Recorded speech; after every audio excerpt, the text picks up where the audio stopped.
কাকিমা যে রক্ত দেবে না, কথাটা বিশ্বাস হয়নি আমার।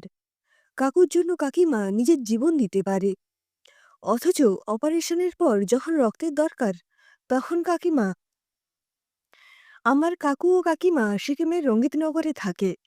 কাকু ইঞ্জিনিয়ার, কাকিমা ওখানে একটা প্রাইমারি স্কুলে পড়ায়। ওদের কোনো সন্তান নেই।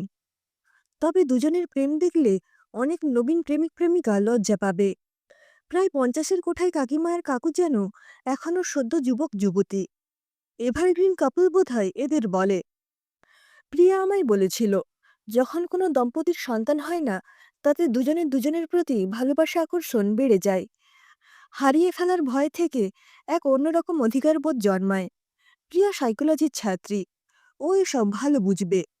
তর্কে না গিয়ে সরু চোখে ওর দিকে তাকিয়ে বলেছিলাম, তাহলে আমরাও ওই একই পথেই হাঁটব, শুধু তুমি আর আমি, আমি আর তুমি। দুমদুম করে পিঠে ওর সদ্য শাখা পরা হাতের কিল এসে পড়েছিল। হানিমুনে সিকিম যাওয়ার পথে কাকুর বাড়ি থাকতে এসেছিলাম আমরা দুদিন। রঙ্গিত নগরের মতো সুন্দর জায়গায় থাকলে প্রেম বোধহয় চিরসবুজ হবেই, কারণ এখানে জানলা খুললেই তুষার ধবল হিমালয়, বাতাসে বুনো ফুলের গন্ধ, আর যেদিকে তাকানো যায় সবুজ পাহাড়, যার বুক চিরে কুমারী মেয়ের সিথির মতো বয়ে গেছে উচ্ছল রঙ্গিত নদী। কাকু আর কাকিমার খুনসুটি দেখে প্রিয়াও কম অবাক হয়নি। কাকিমার বাচ্চা হয়নি বলে এবং এত সুন্দর জায়গায় থাকে বলে চেহারায় কোনো বয়সের ছাপ নেই। প্রথম দিন ঘুম থেকে উঠে কিচেনের দিকে যেতে গিয়েই দেখেছিলাম কাকিমাদের খুনসুটি। দুজন মিলে জলখাবার বানাতে ব্যস্ত। কাকিমার গালে অসাবধানতায় লাগা ময়দা কাকু পরম যত্নে মুছিয়ে দিতে দিতে ইয়ার্কি করছে। কাকিমাও ময়দা মাখা হাত কাকুর মুখে মাথায় মাখিয়ে শোধ তুলছে। ঢুকতে গিয়েও ফিরে এসেছি। নিজের বিয়ের বয়স ১১ দিন, এর মাঝে ২২ বার ঝগড়া হয়েছে। সিকিম না দার্জিলিং, ট্রেন না প্লেন, কাকুর বাড়ি যাব কি যাব না, এমন অনেক বিষয়ে। প্রিয়া অনিচ্ছা নিয়েই এসেছিল রঙ্গিতনগর। তবে এসে থেকে কাকু কাকিমাকে দেখে ও অবাক। কাকু ছুটি পায়নি বলে আমাদের বিয়েতে আসতে পারেনি। অবশ্য আমার ধারণা, নিজেদের সন্তান না থাকায় অনেক শুভ কাজে একসময় কাকিমাকে অনেক বাঁকা কথা শুনতে হয়েছে বলে ওরা আর যায় না এসব অনুষ্ঠানে। আসলে বিয়ের সাথে সাথে ফুরিয়ে আসা প্রেম যাদের, তারা ওদের দেখে জ্বলত সবসময়। আমার পিসিকেই দেখেছি, কাকু কাকিমার নাম শুনলেই তেলে বেগুনে জ্বলে ওঠে। সবসময় বলবে, ওই রাক্ষসী ছোড়দার জীবনটাই শেষ করে দিল, ছোড়দা তার আরেকটা বিয়ে দিতে দিল না। এই আক্ষেপ ঠাম্মুরও ছিল। বাবা অবশ্য বলতো, ওরা ওদের মতো আছে, থাকতে দাও না, কারো সাথে পাচে আসছে না, তোমাদের কি অসুবিধে। বছরে ২-১ বার ওরা কলকাতায় আসতো ঠাম্মুর টানে। সামনে অবশ্য ঠাম্মু কিছুই বলতো না তেমন। আমি তখন একটু বড়, সবে বড়দের জগতে ঢুকছি একটু একটু করে। একবার শুনেছিলাম ঠাম্মু কাকুকে বলছে, তোরা দত্তক নে, কতকে তো নেয় এমন। একটু চুপ করে থেকে কাকু বলেছিল, কেন মা, এই বেশ আছি, আমি ওকে নিয়ে, ও আমায় নিয়ে ব্যস্ত রয়েছি, কি দরকার আর কাউকে এনে। তবুও একটা সন্তান, তোদের বাবা মা বলবে। ঠাম্মুর গলায় একটা যন্ত্রণা পাক খেয়ে উঠেছিল। দরকার নেই, আমরা খুব ভালো আছি দুজনে, তুমি এসব ভেবো না। ঋত রয়েছে, তোমার আদরের নাতি, মৌয়ের ২ ছেলে মেয়ে, আর কি চাই। কাকুর গলায় নিজের নাম শুনে সেদিন ভালো লেগেছিল। সেবার হানিমুনে গিয়েও পিয়া আর আমি কাকু কাকিমাকে নিয়েই বেশি আলোচনা করেছিলাম। সেই কাকু হার্ট অ্যাটাক হয়ে হাসপাতালে আজ ৫ দিন। আপাতত বাইপাস হয়েছে, প্রচুর রক্তের দরকার। এই ৫ দিন কাকিমা হাসপাতালেই রয়েছে। কাকু আর কাকিমার সেম ব্লাড গ্রুপ শুনে বলেছিলাম, যদি ১ ইউনিট রক্ত দেয়। কাকিমা রাজি হয়নি, বলেছিল, ওর তো কমন গ্রুপ, এই রক্ত একটু খুঁজলেই পাওয়া যায়। আসলে রক্ত তো ল্যাবে তৈরি হয় না, মানুষের শরীরেই হয়। সবাই যদি ভাবে টাকা দিলেই পাবো, একদিন ব্লাড ব্যাঙ্কগুলো খালি হয়ে যাবে। তাই রিফিল করার জন্য ডোনার দরকার। একটু গম্ভীর হয়েই বলেছিলাম। বেশ রাগ হয়েছিল মনে মনে। এই কি তাদের ভালোবাসা। কিন্তু ৪ ইউনিটের পর যখন ডাক্তার বললেন আরো ২ ইউনিট লাগবে, একটু জোর দিয়েই বলেছিলাম কাকিমাকে, ঠান্ডা গলায় কাকিমা বলেছিলেন, "না রিক, আমি দেব না। একটু খোঁজ করো, ফেসবুকে দাও, ঠিক পাওয়া যাবে।" কাচের ঘেরাটোপে শুয়ে কাকু তখন জমের সাথে লড়ছে, আর সেই দরজার বাইরে কাকিমা দাঁড়িয়ে রয়েছে একভাবে, অথচ রক্ত দেবে না। মাঝে মধ্যে কাকুরা দক্ষিণ ভারতে হেলথ চেক আপে যেত। কাকিমার কোনো অসুখ আছে কখনো শুনিনি। সুস্থ সবল মহিলা, অথচ প্রয়োজনে নিজের স্বামীকে রক্ত দেবে না। অদ্ভুত তো। চোখটা জ্বালা করছিল আমার। কটু কথাই দিতাম হয়তো বলে। সে সময় প্রিয়ার ফোনটা এসেছিল। ও সব শুনে গ্রুপ মিলে যাওয়ায় রক্ত দেবে বলেছিল। দুদিন পর কাকুর কেবিনে ঢুকতে গিয়ে কাচের দরজার ফাঁক দিয়ে দেখি কাকিমা ছোট ছোট করে ফল কাটছে, আর কাকু সেই ফল কাকিমার মুখে গুজে দিচ্ছে। মাঝে মাঝে কাকিমাও কাকুকে খাওয়াচ্ছে। রাগে গা জ্বলছিল।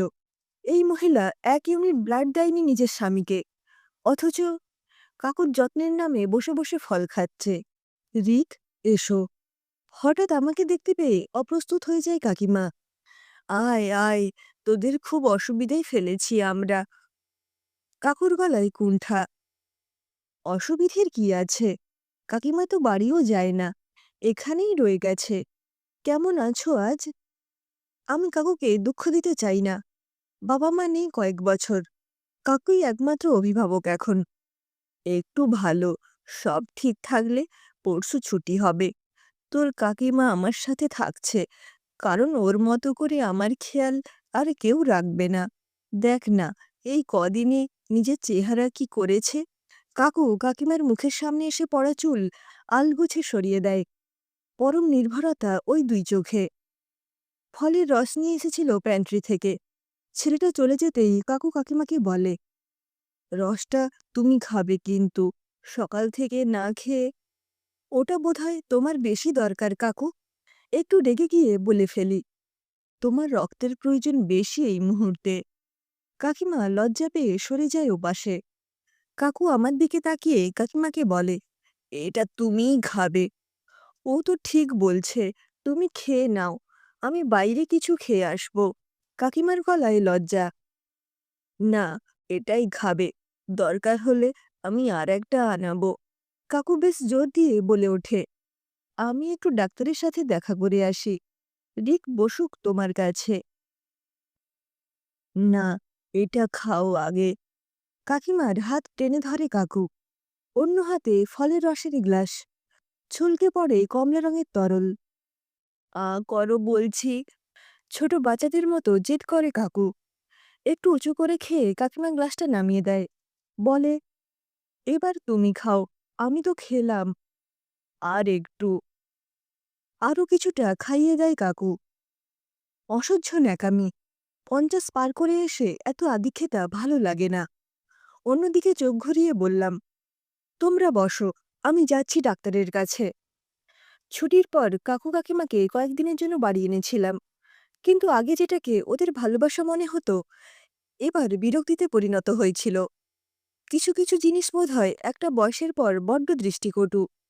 প্রিয়ার আর আমার কয়েক বছরের বিবাহিত জীবনে এত সমস্যা, সেখানে ওদের দেখে মনে হতো জীবনে কোনো সমস্যা নেই, চূড়ান্ত সুখী দম্পতি। এত বড় অসুখটা কাটিয়ে উঠল। প্রিয়া ওদের দেখলেই জ্বলত। পিসি আগেই ওর মাথাটা খেয়ে রেখেছিল উল্টোপাল্টা বলে। একদিন পিসি হাসপাতালে এসেও কাকিমাকে কথা শুনিয়ে গেছিল যে যত্নের অভাবে কাকুরা যে অবস্থা। বাড়িতে দোতলার যে ঘরে কাকুদের থাকতে দিয়েছিলাম, তার পাশেই আমাদের শোয়ার ঘর। একটা বড় খোলা ছাদ পাশেই। ভবিষ্যতে ঘর করব। সেদিন মাঝরাতে মনে হলো কেউ গান গাইছে। বেরিয়ে দেখি খোলা ছাদে চাঁদের আলোয় একটা চাদর পেতে বসেছে ওরা দুজন। পাশের বাড়ির শিউলি গাছ থেকে মিষ্টি গন্ধ ভেসে আসছে। টুপটাপ একটা দুটো করে শিউলি ফুল খসে পড়ছে ওদের গায়ে। কাকিমা গুনগুন করে গাইছে, এই রাত তোমার আমার। আর কাকু কাকিমার হাত ধরে মন্ত্রমুগ্ধের মতো বসে রয়েছে। একটা অসহ্য রাগে ফেটে পড়তে ইচ্ছে করছিল।